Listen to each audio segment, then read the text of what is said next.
how does it work to continuously improve your organization? I'm sure that you all heard the phrase, we need to adopt with the times, adopt with the market needs, change towards the client, face towards the client. There are many phrases out there where you always think, yes, I heard that before. And then often people think, so why don't we act on it?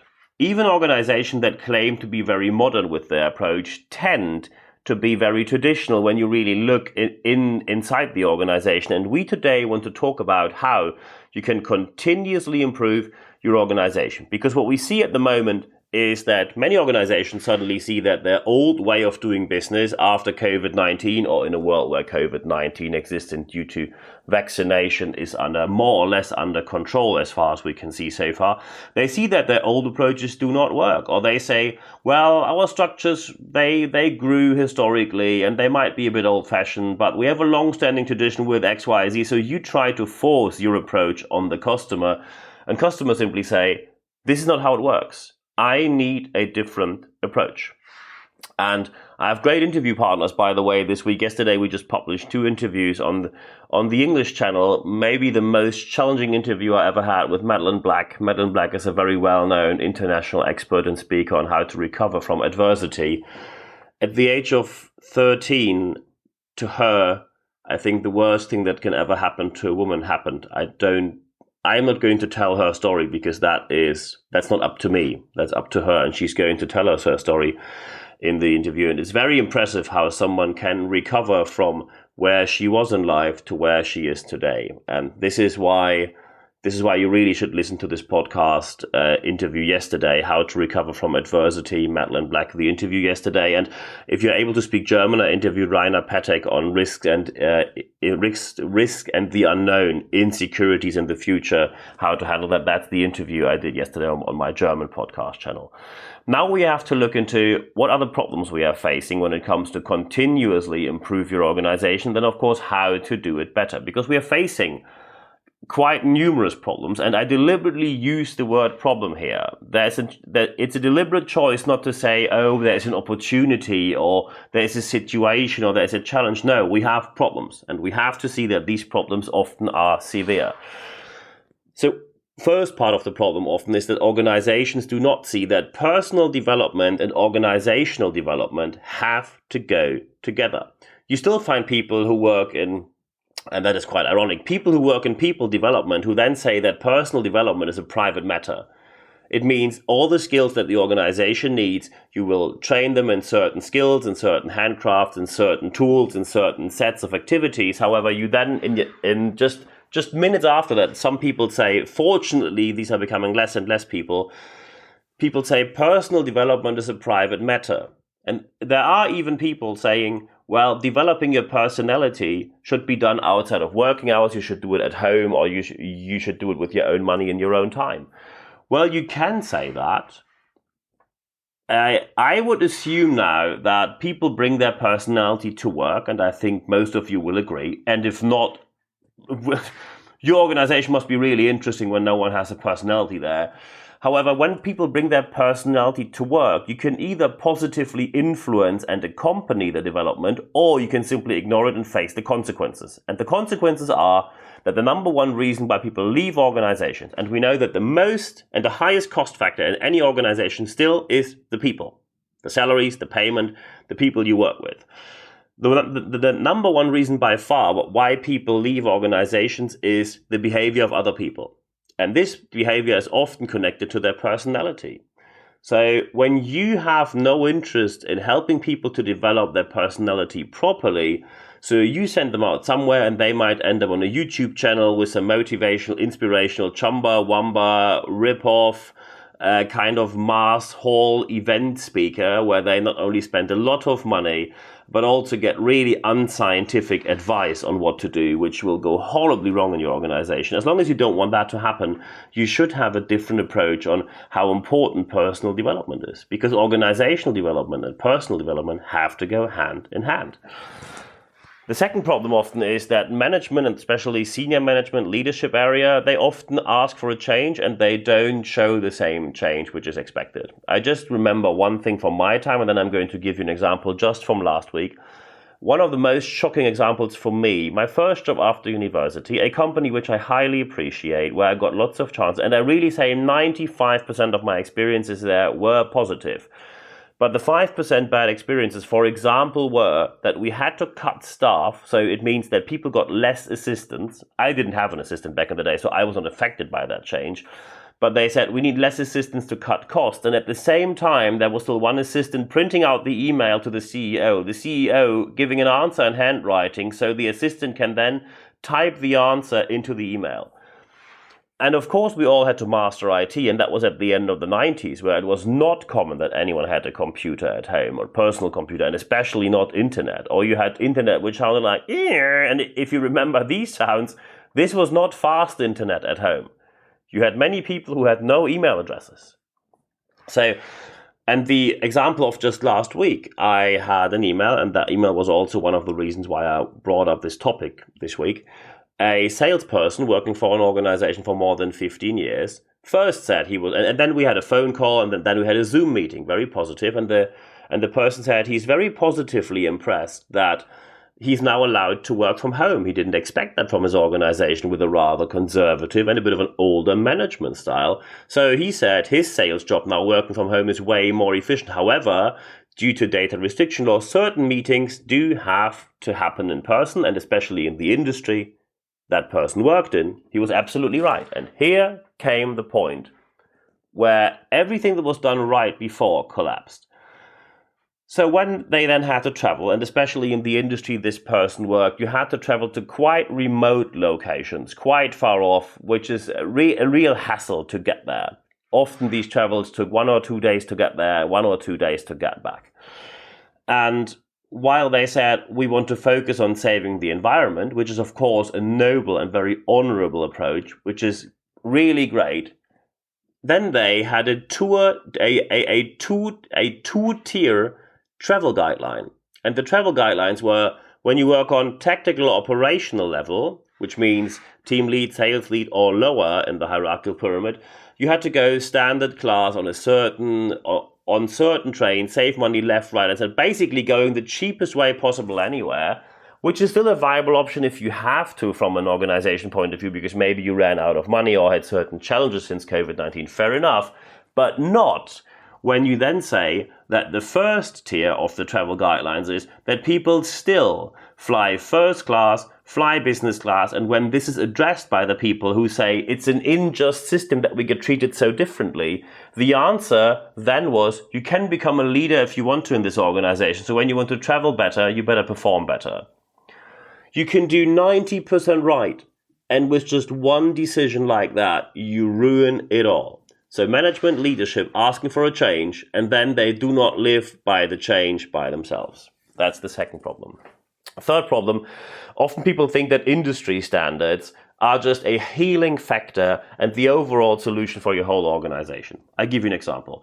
In IT, you have ITIL, or as they say in the UK, ITIL, where you have continual service improvement. You have the ISO standards, 9001, 20000, 27001. In Britain, you have BS, 15000, or you have the continuous development or improvement process. You have different standards for how to continuously improve your organization. And just to get it right, just to be very straightforward, these standards make sense. However, the standards by themselves do not change your organization, because let's face reality. And I am now addressing something which is very unpopular to speak out about or speak up about. We all know how often an organization it works the following. You are certified because you need the certificate to be listed as a certain vendor. So let's say you get ISO XYZ, a certain ISO standard which is relevant to your industry.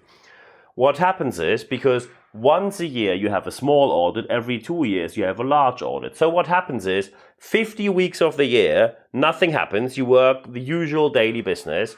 2 weeks before the auditor shows up, total panic in all departments. Everything gets changed. Even meeting protocols were produced afterwards. You suddenly live by the standards you should have lived before, but you didn't care because you only wanted to have the certificate. The auditor shows up, you pay a lot of money, you tick the box, and immediately afterwards you go back to doing it as you've done before. And this happens when the standards are not implemented appropriately. Because, and that's the next and the fourth issue, if you want change, and especially improving your organization positively, comes with a price tag. If you want to have excellence, and by the way, look at any product out there on the market. If you want to say, I want to have premium class product, it comes with a premium price tag. So you cannot say we are implementing all these aspects without taking a single penny into their hand, or without investing a single penny or cent anywhere.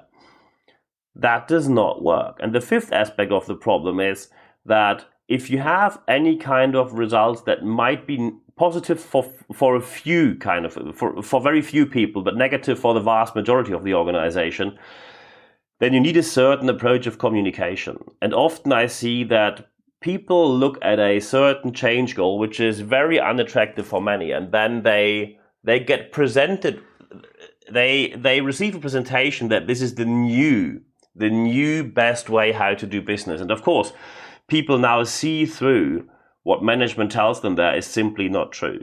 So I know that sometimes you have to do change which are not positive, but then you have to communicate them differently. And we're going to talk about how to do it better in just 1 minute.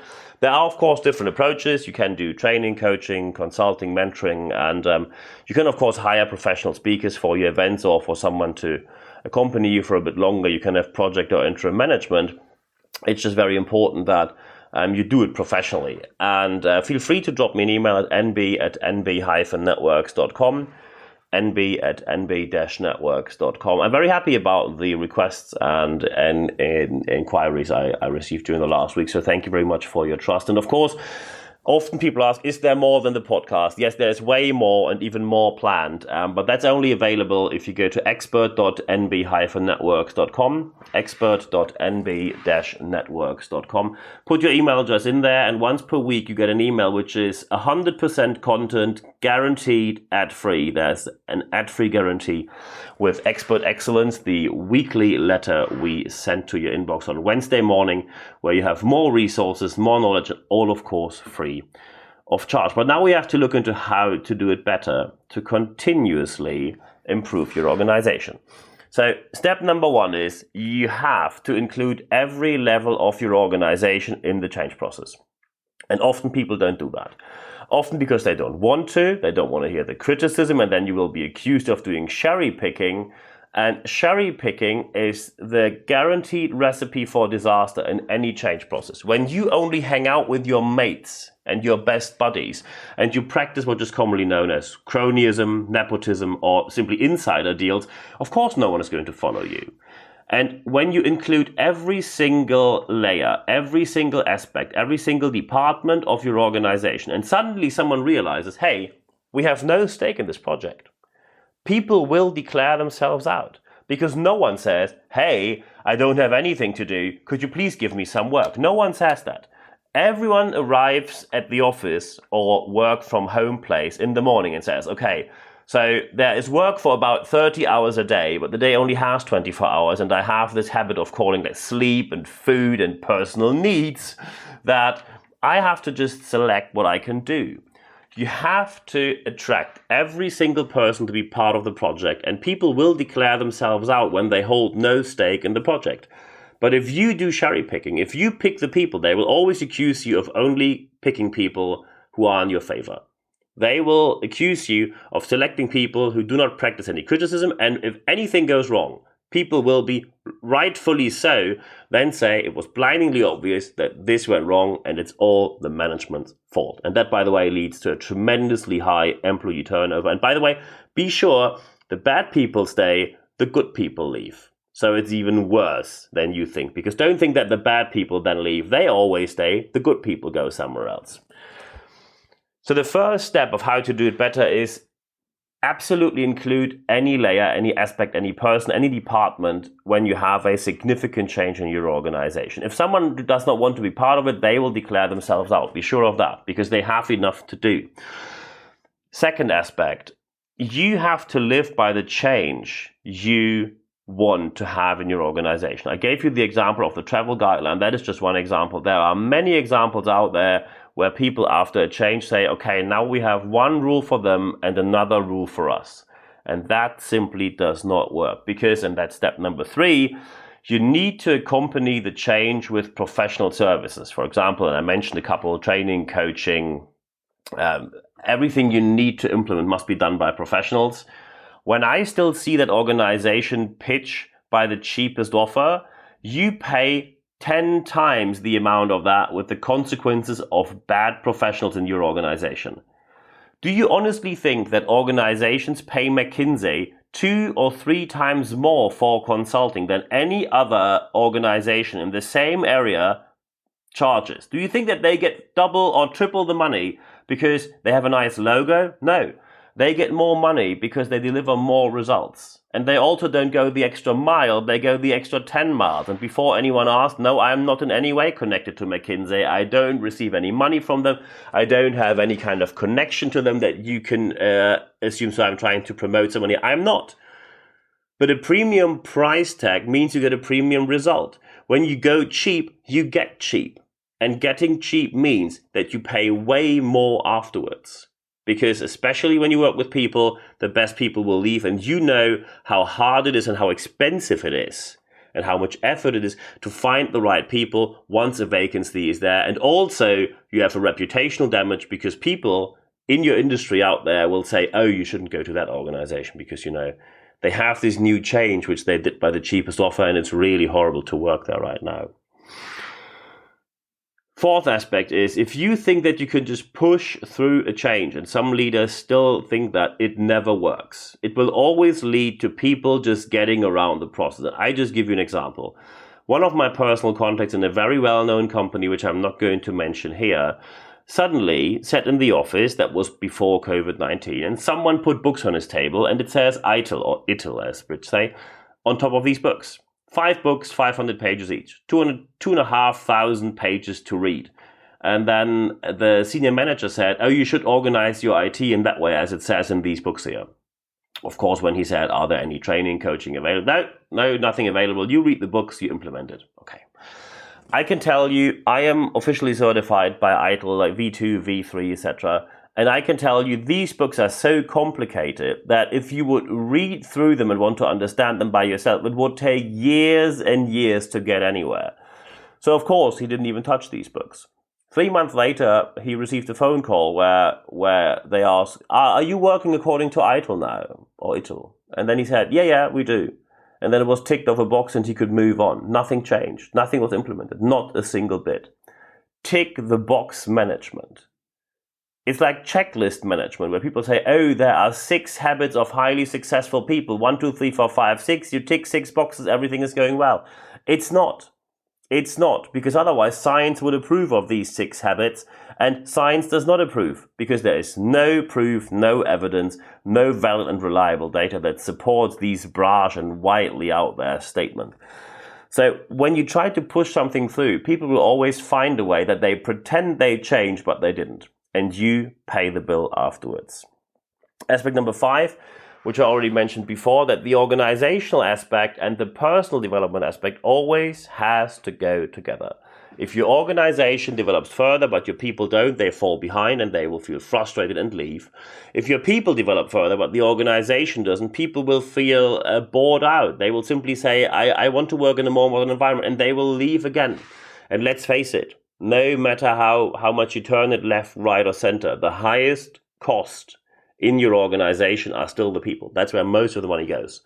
The most difficult aspect to get for you is the right people in the right seats. The most challenging aspect on today's job market for you is to get a reputation that people like to work for you, so you can reduce your cost for recruiting. That is tremendously challenging. However, you will only make it happen if the organizational development and the personal development of the people go together. Because, and that's the 6th aspect, you really have to serve what Jeffrey Gitomer calls the WIIFM, W-I-I-F-M if you want to spell it. WIIFM, what's in it for me? And the what's in it for me must be served. And yet now, of course, you might have a change where there are proper improvements or benefits and people see them, great. You might have a change where the improvements are not that obvious and they might be a bit hidden. So proactively communicate what's in it for the others, what's in it for them, what's in it for the people who work for you. Tell them proactively.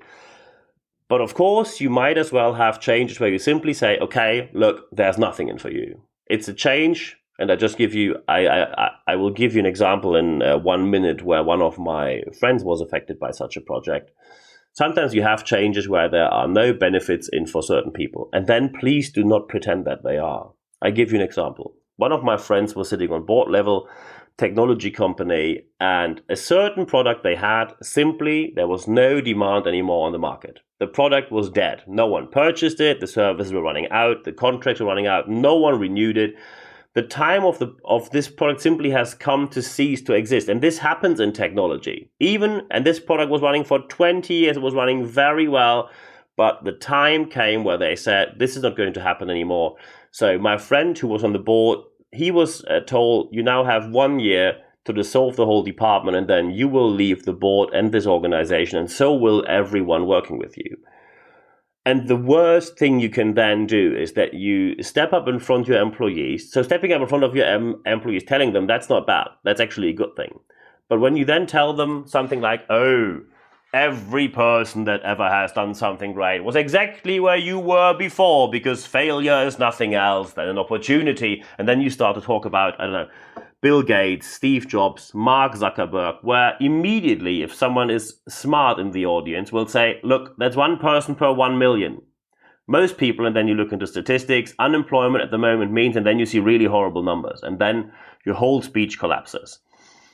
You should offer, and that's what they offered as well, they offered a 1 year one additional full year of dissolving the department properly, telling customers, clients, so 1 more year where they have guaranteed contracts, plus 1 year full payment. So people knew for the next 2 years, payment is safe, so they can get an orientation on the market and maybe find a different job. That's what they offered, and people accepted that. And they accepted it because management did not pretend that there's an advantage when there is none. Sometimes you have to say, we have a product and the product ends. Sometimes you have to say, we had an idea and it failed. We're sorry, here are the consequences. Sometimes you tried something and it didn't work. And that is part of organizational and job market reality, to then tell people that it's not the next opportunity they were always waiting for. It is maybe the end of employment for them, or the end of cooperation, or the end of that department. Just stop telling people benefits when there are no benefits. Stop telling them there's an advantage when there isn't. Stop telling them there's something in for you when there's nothing in for you. Focusing on the positive side, when you really have advantages. Sometimes there might be advantages which are completely obvious to you. You look at it and you say, wow, blindingly obvious that this is better than it was before once we changed. But sometimes people don't see it. Because you had the idea, of course you have a very clear picture that it will be better. Many people did not, because many people didn't have the idea. Suddenly someone shows up and says, here's the next change. So communicate the advantages, the benefits, the ideas, the implementation, and everything that's better afterwards. Communicate it proactively and communicate it properly. Because this is what organizations thrive on, when you have proper communication and also proper leadership. And proper leadership doesn't lie about non-existing benefits. Proper leadership openly says when there's a change which might have a negative impact, but also great leadership tells them when there is a benefit, here, look at it, it is really excellent for anyone here. And this is where you really have to see that if you want to do it better, the whole package comes with quite a lot of work. Of course, I again want to remind you, because especially when you now see that some people might have a change with really bad impact. Yesterday, the interview with Madeline Black, How to Recover from Adversity.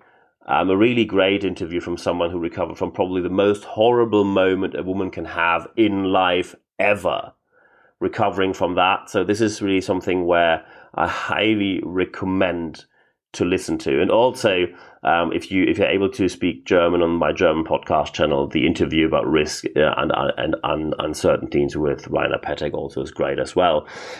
Of course, I'm very happy to start the discussion with you. Just drop me an email at nb@nb-networks.com, nb@nb-networks.com. I am very happy about the discussions we have every week, because these discussions are, even when sometimes we disagree, are, at least the vast majority, respectful and focused on the issue based on facts and not just random rants. I mean, I receive a couple of them as well, but that's to be expected. So I'm happy to start the discussion with you. And of course, oh, by the way, some people contacted me on the German platform Xing, or the English equivalent, which is LinkedIn, and then they were quite cautious. Oh, is it okay to text you on here? It is okay to text me on any platform. So if you don't like to do email, just text me on Instagram, Facebook, Twitter, Xing, LinkedIn. You find me on pretty much any social media platform which still has relevance in today's world. And feel free to contact me there, and we just take it from there and have a nice discussion about the issue there. Now, of course, the most important aspect is that you, of what you heard here, bring these aspects into your organization, apply what you heard, and of course, if you want to have a chat or you need some help, just let me know. I'm always happy to help here. So I wish you all the best implementing everything in your organization now. And for this week, there's only one thing for me left to say. Thank you very much for your time.